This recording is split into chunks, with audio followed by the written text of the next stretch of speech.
Before I put this engine back together, I was looking under this truck and it's in pretty rough shape. I was noticing here on the oil pan, it looks like, I think that might have been a old dipstick, and it looks like they've got some sealant on it. These transmission cooling lines have been spliced here, and right there, there's a hose in there in that section. The oil pan's leaking. The transmission pan is leaking.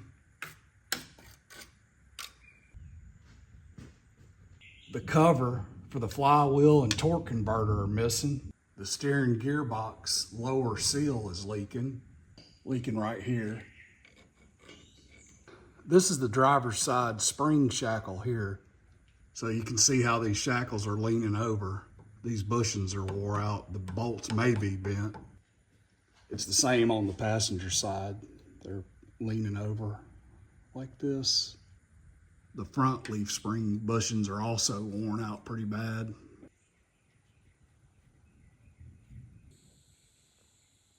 And there's fluid from the steering gearbox. This truck has a 350 turbo transmission and a new process 208C transfer case.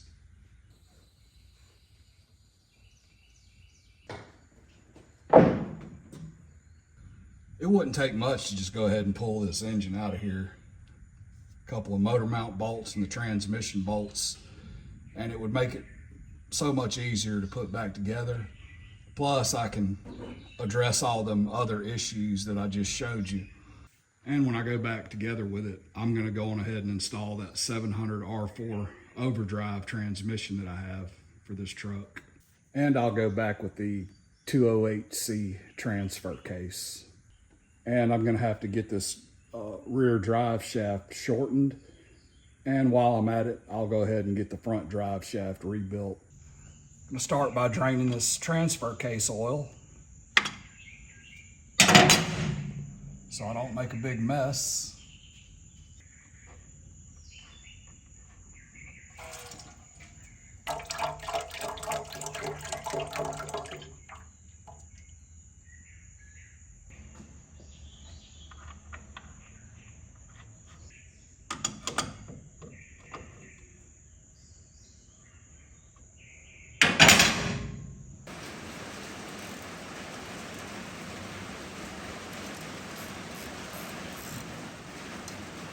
Oops.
Part of a Coke can.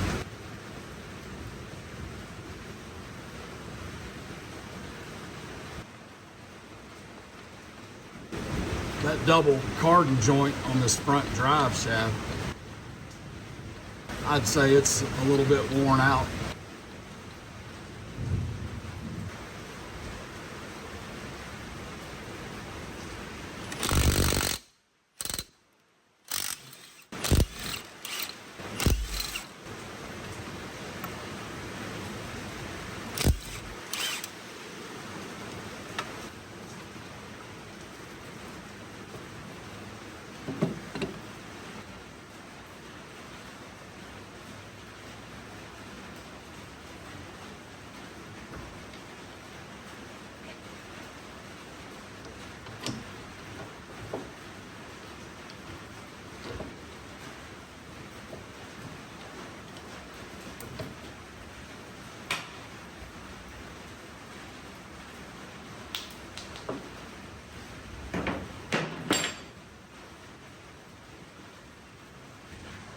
So that 700 R4 transmission is a little bit longer than the 350 turbo, I believe. I'm not sure. I'm gonna measure this front drive shaft from here to here, and that's what the length of the drive shaft should be, the original drive shaft.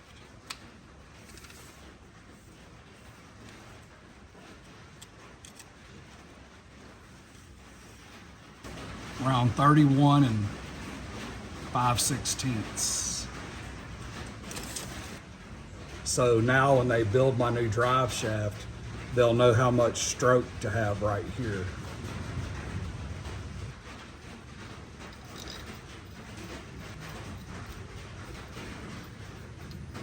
I may need to buy new straps or maybe a new yoke for this in order so I don't have to have them Coke can shims in there.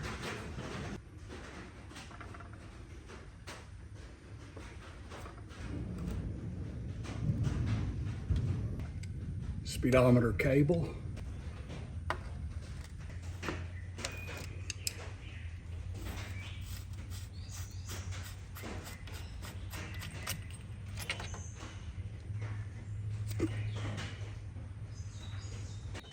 I'll have to get one of them cables on order.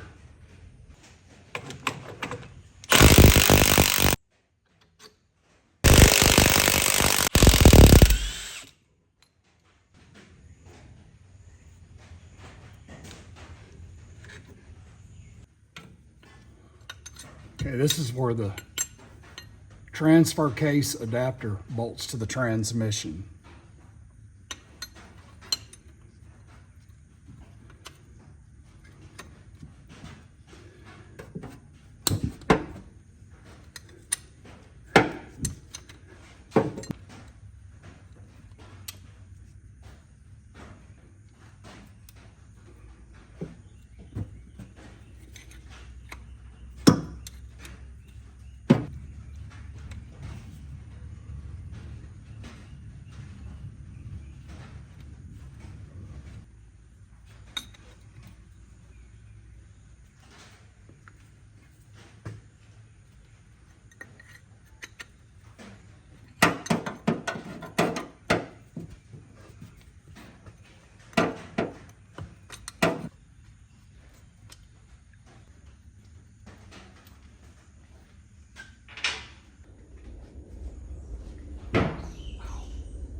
Next, we'll get the shift linkage.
I'm gonna get these flywheel to torque converter bolts next.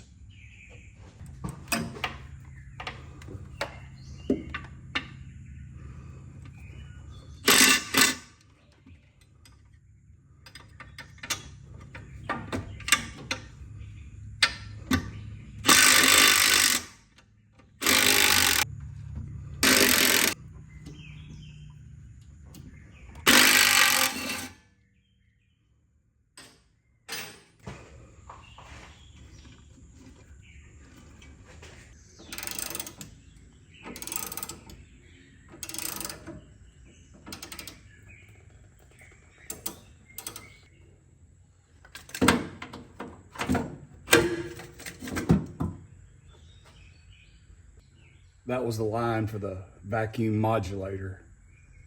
Transmission dipstick. This thing was flopping around, never was tight. This is why it was loose. This bracket is broke off and it's supposed to mount to the back of the engine. It's also got a good kink in it. Transmission cooler line.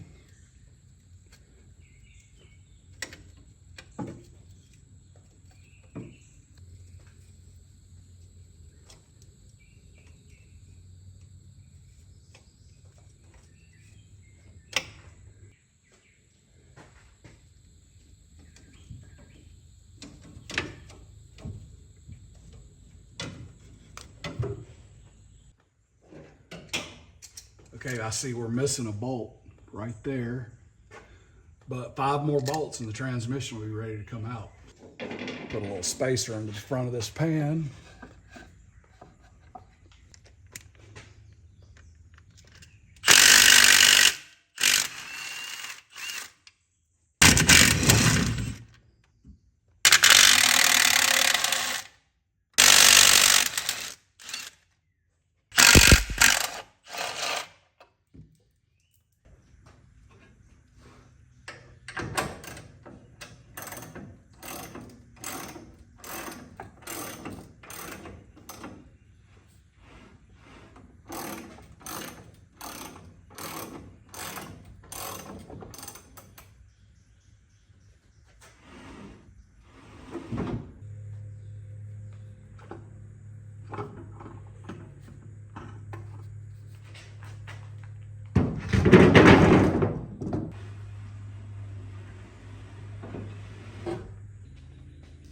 There's no easy way to get this transmission down. I'm just gonna have to let it crash.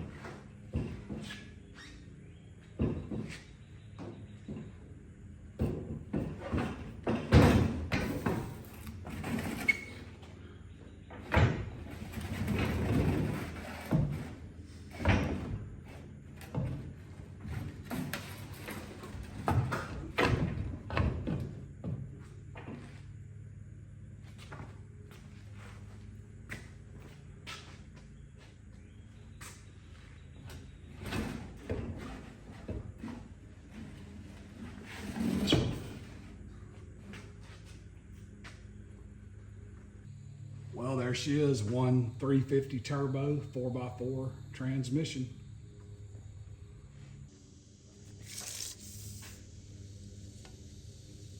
This transmission is 22 7/16 inches.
This is the transmission that I'm going to put in the truck.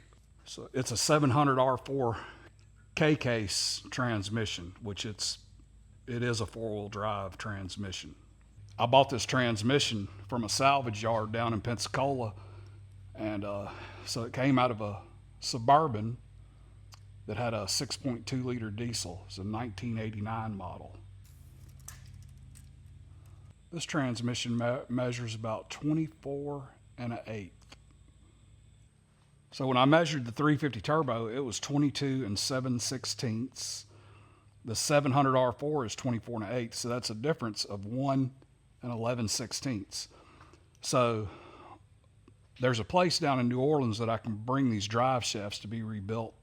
So I'll get the rear drive shaft shortened by 1 11/16, and the front drive shaft, I'll get it lengthened by 1 11/16.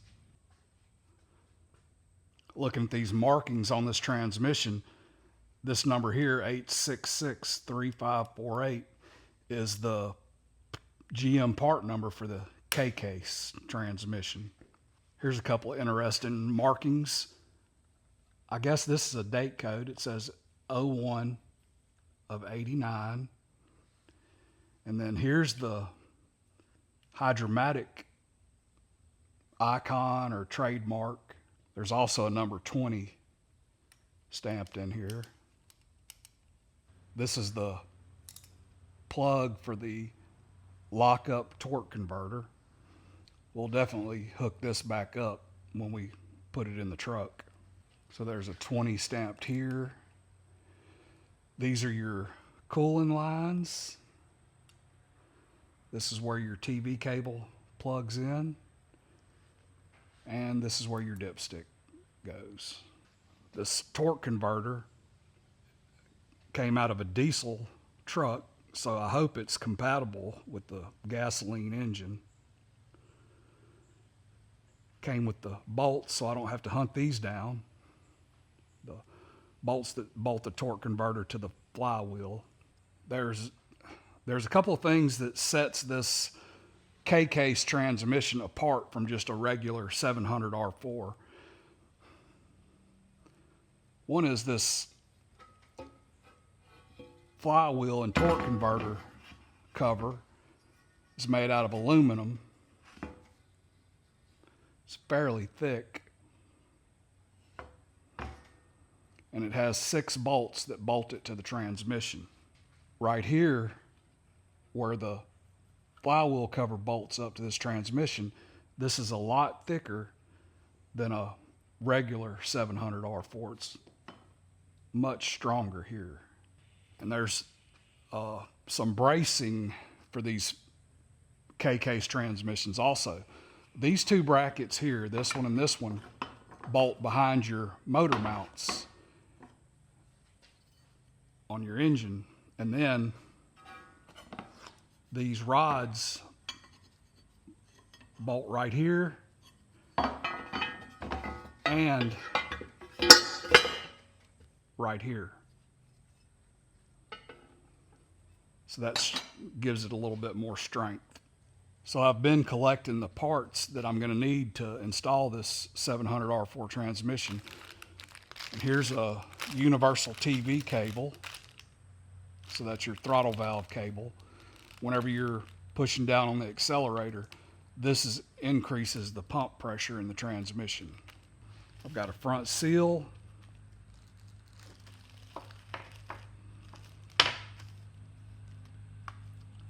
Transmission dipstick tube seal. And this is the transmission vent tube. The vent tube goes right here, and I noticed that this one's broke off. So it'll go right here. We'll take a look at this dipstick.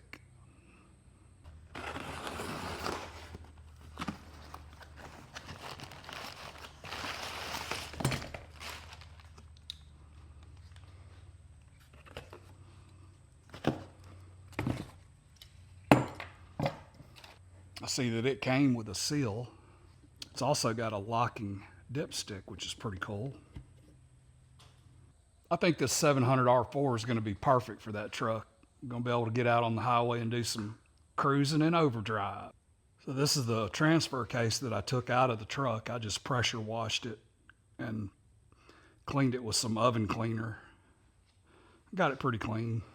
Whenever this transfer case was still in the truck, I noticed that it was leaking here on this seal. Something else I noticed is this vent tube is loose, so I'll epoxy it in before I install the transfer case back in the truck. I've got some seals for the transfer case when I reinstall it back in the truck. This seal goes right here. This is where the adapter mounts to the transmission. This seal goes right here. This seal might go here. I'm not sure yet though. This is a new process gear 208C transfer case. We'll look at some of the markings on this transfer case, and this number here, C15164, is the part number for the front case half, and we can see the new process icon or trademark right there. There's a little number 5 stamped here, and here's the part number for the back case half, C15085, and the new process trademark. Now I'm not sure if these are date codes, but here's one that says 86 and one that says 87. And the truck is an 84, so this may have been replaced at some time. Here's a close-up of the tag that is on the transfer case, and it just says new process gear, and then 208C, and then 2. Assembly number 1400 8200 there. Serial number, this part of the number's been hit, but the rest of it is 2587, and then this is the ratio, 261.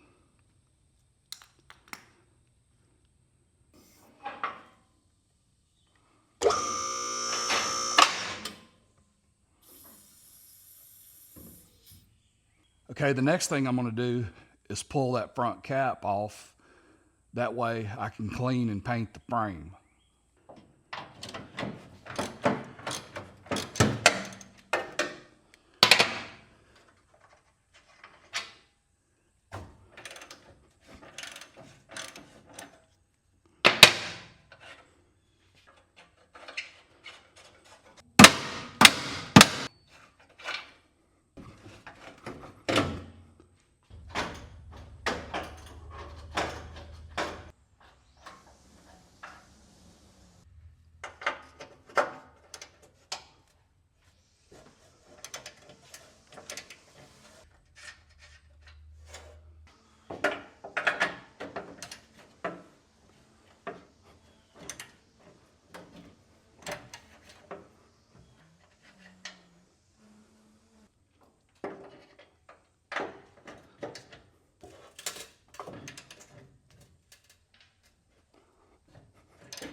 All right, I may have to cut this one off.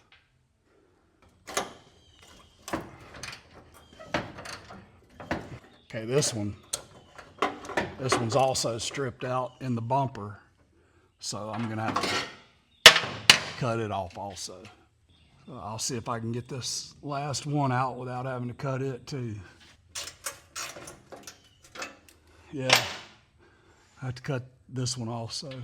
It's just sitting there spinning in the bumper. I'm out of acetylene. There's no way I'm gonna be able to get a grinder in there to grind them bolts off.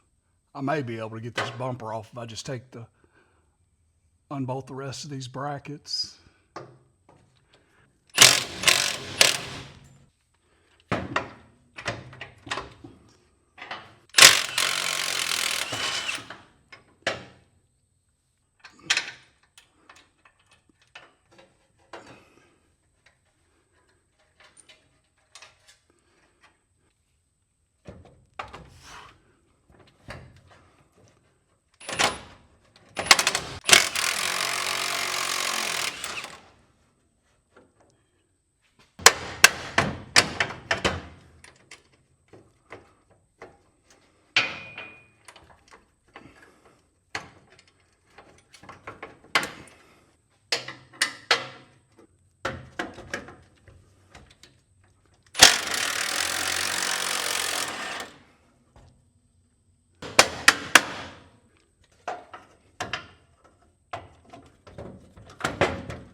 This hood release cable has been tack welded right here, so I'm gonna have to cut it off with a grinder. It's tack welded right here.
Next, I'll start unbolting these fenders.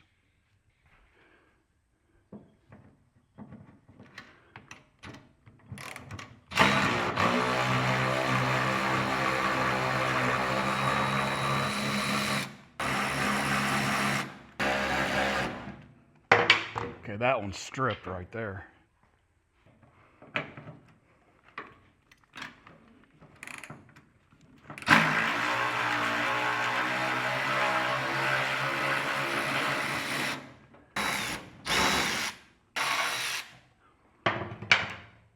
Next, I'll get this little mud shield right here, which I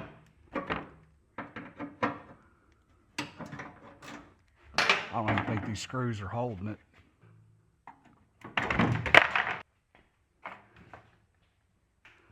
Lower fender bolt.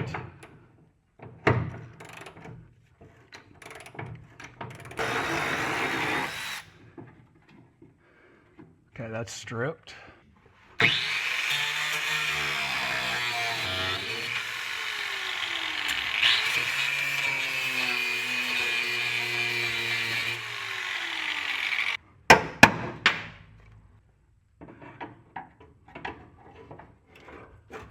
Lower fender bolt driver's side. We'll see if it'll come out.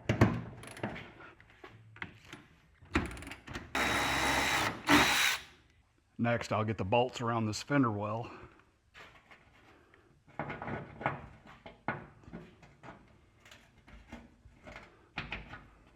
Okay, well, I hope these come out of here because I've noticed they're not 1/2 inch.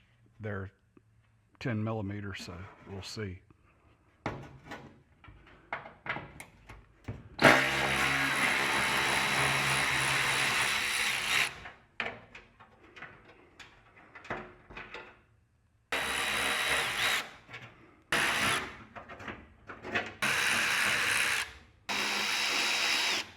This is one of the 1/2 inch bolts here.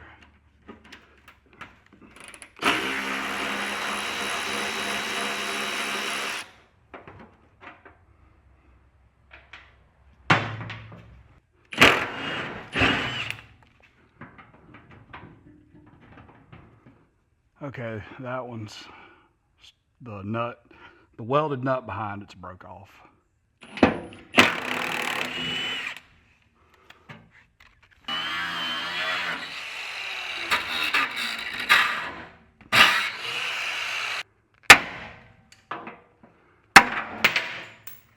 Passenger side fender.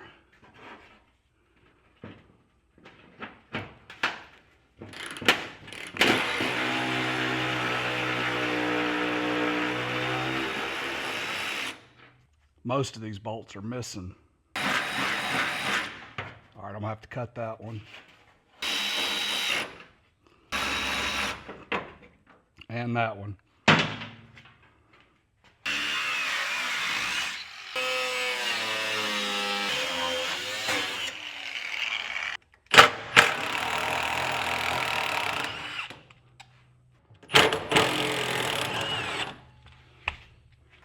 This bolts into the battery tray.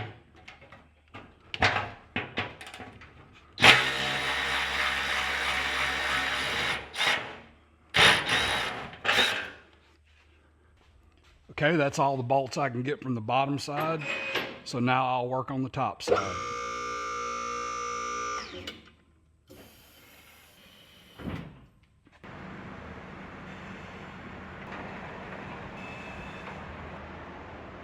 This is something interesting about the 84 grill. If you'll notice that it's painted a dark charcoal color. I'm not sure, but I think it's exclusive to the 84 year model. It might be 83 also. In all other years, the grills are painted this argent silver color, the same as these wheels right here.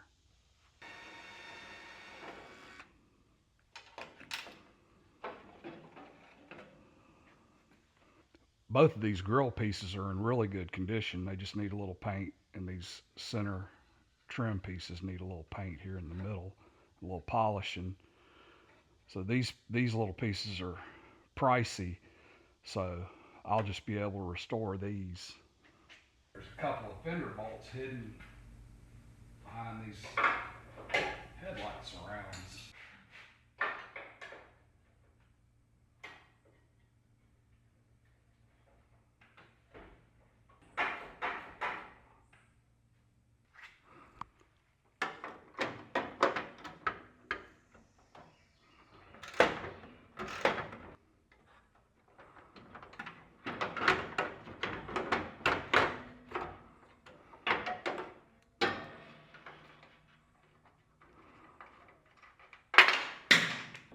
Battery tray.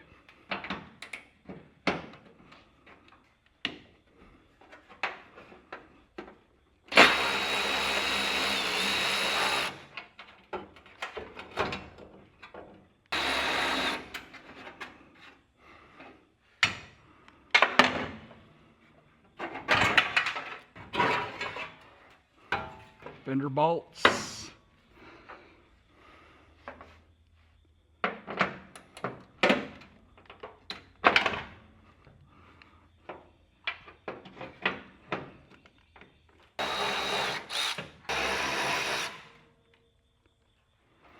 There should be 4 bolts holding this fender in the front here, but 2 of them are missing.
Okay, let's see if we can get 40 years of grime off of this frame.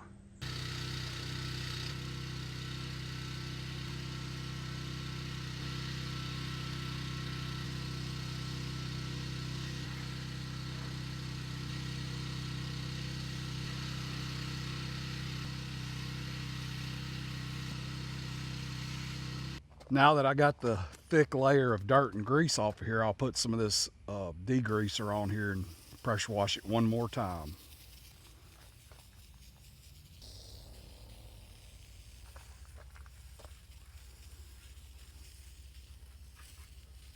Now I'll give it one final rinse.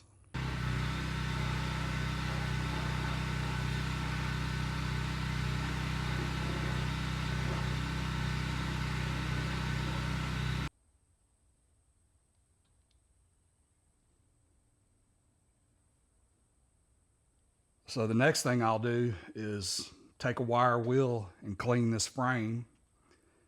And then I'm gonna put some rust converter on it, and then I'll prime and paint it just like I did the back of the frame.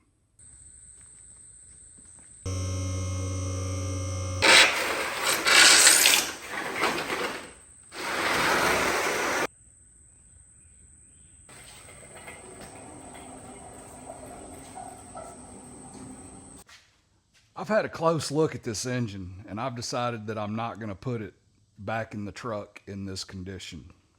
The main reason I'm not gonna put it back in the truck is there's a lot of cylinder wear.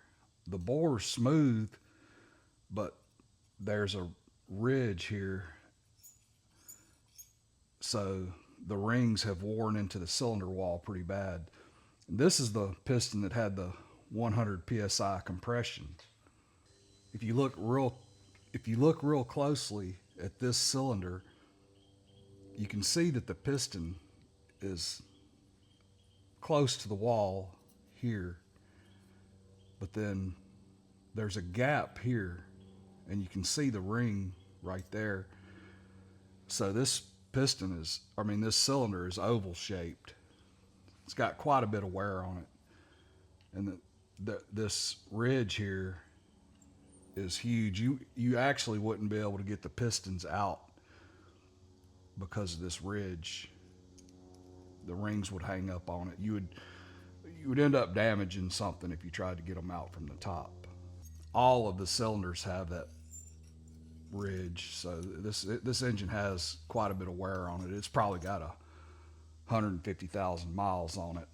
So what I'm going to do is I'm going to disassemble this engine, and I'm going to look at it and see if it's rebuildable. So I know it needs to be bored out probably 20 or 30 over, but I want to make sure the crank is in good condition. If the crank's in good condition, then this engine's worth rebuilding. So I've never rebuilt an engine before, so this will be my first time.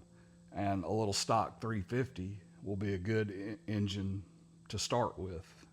Now, I've read the reviews on the machine shops around here where I live, and they're mixed. Some are good, some are bad, but all of them had real long lead times if you want to get a bore, if you want to get your cylinders bored out. So, also too, I don't know if this engine can be rebuilt. The crank may be bad, and it just may not be worth the money to fix it correct. So this is the engine that'll be going back in that truck. I picked this up on a swap shop trader paper. A guy bought it for his OBS Chevrolet and just never used it. There's a whole story to that. But anyway, this is a brand new engine. It's been built by one of them production shops. It's a TBI engine. So to make it work with the 84, I'm gonna replace this TBI intake with a spread bore intake from Edelbrock, and replace this electronic ignition with just regular HEI ignition. I also don't care for all this chrome, so I'm going to replace the oil pan, the timing chain cover, and the valve covers. I got some nice 84 Corvette valve covers that I can put on here. I'll replace this intake with a spread bore intake, and we'll use that Quadrajet carburetor that I spent all that time rebuilding. Well, that's it, guys and girls. I'm out of time.